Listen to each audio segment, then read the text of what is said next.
ওমা এমন ইকুইটি, আপনি 10 কোটি টাকা দিবেন, এই টাকা কি আপনার পকেটের? এটা মাননীয় প্রধানমন্ত্রী 1000 কোটি টাকা বরাদ্দ করেছেন বাংলাদেশ ব্যাংকের মাধ্যমে।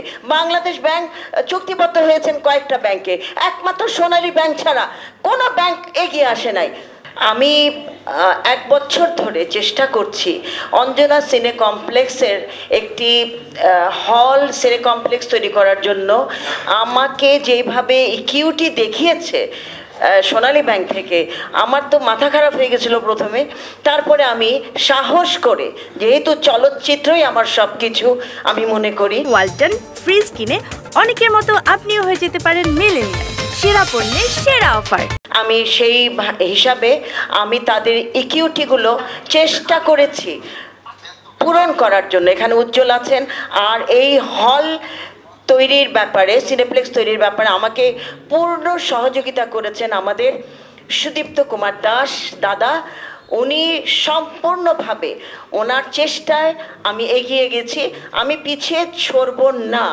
আমি হল যদি আমাকে আল্লাহ বাঁচিয়ে রাখে, যদি আমাকে সেইভাবে আমাকে হায়াত দারাজ করে, তবে অঞ্জনা সিনে কমপ্লেক্স অবশ্যই হবে। এখানে যারা আছেন সবাই মিলে আমাকে নিশ্চয়ই আমাকে সমর্থন করবেন। তায়েব আছে, তায়েব সরে গেছে না, তায়েব সরতে পারবে না, আসতে হবে।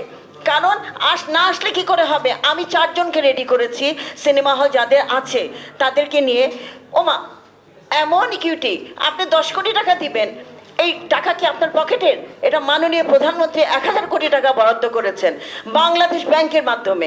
বাংলাদেশ ব্যাংক চুক্তিবদ্ধ হয়েছেন কয়েকটা ব্যাংকে, একমাত্র সোনালী ব্যাংক ছাড়া কোনো ব্যাংক এগিয়ে আসে নাই। অনেক মানুষ এসে আমাকে হাতে পায়ে ধরতেছে, আপা আমাদেরকে কিভাবে আপনি এগোচ্ছেন? আমি বলেছি সোনালী ব্যাংকে আসেন। সোনালী ব্যাংক তারা এত সহযোগিতা করেছে, তারপরে দেরি হয়েছে, 1 বছর লাগছে। কেন? একটা সিনেমা জগতে একটা হল সিনেপ্লেক্স মাননীয় প্রধানমন্ত্রী টাকা বরাদ্দ করেছে 1000 কোটি টাকা। কয় কোটি টাকা খরচা হয়েছে এই পর্যন্ত বলেন আপনারা?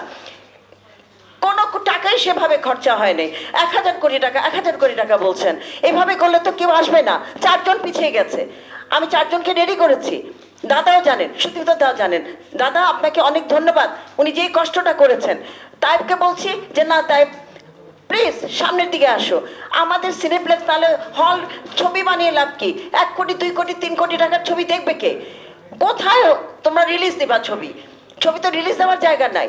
আমি যখন এসেছি চলচ্চিত্রে, আমি মনে হয় এখান সর্বকনিষ্ঠ একজন শিল্পী, যে 5 বছর বয়সে আমার এই প্রত্যেকটা পেপারে ছবি আসতো অঞ্জনা সাহার ছোট্ট নাচের একটা শিল্পী হিসাবে। সেখান থেকে আমি এই পর্যন্ত অঞ্জনা এখনও আছি। আমি কিন্তু বিদেশে চলে যাইনি, আমার যাওয়ার চিন্তাধারাও নাই। কিন্তু আপনারা প্লিজ এই সেমিনার করে লাভ নাই, কার্যক্রমে আসেন এবং এই সিনেপ্লেক্সগুলো তৈরি হোক। আপনারা ইকুইটি বাদ দেন, ইকুইটি দিয়ে কে হবে? এখানে আপনারা দেখেন অনেক অনেক লোক চলে যাচ্ছে, হ্যাঁ অনেক অনেক টাকা নিয়ে, তারা তো হিসাব দিচ্ছে না।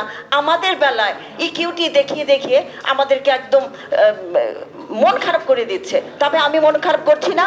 আসুন, আমাদের কোনো এখানে বাধা বন্ধকবাধক নেই।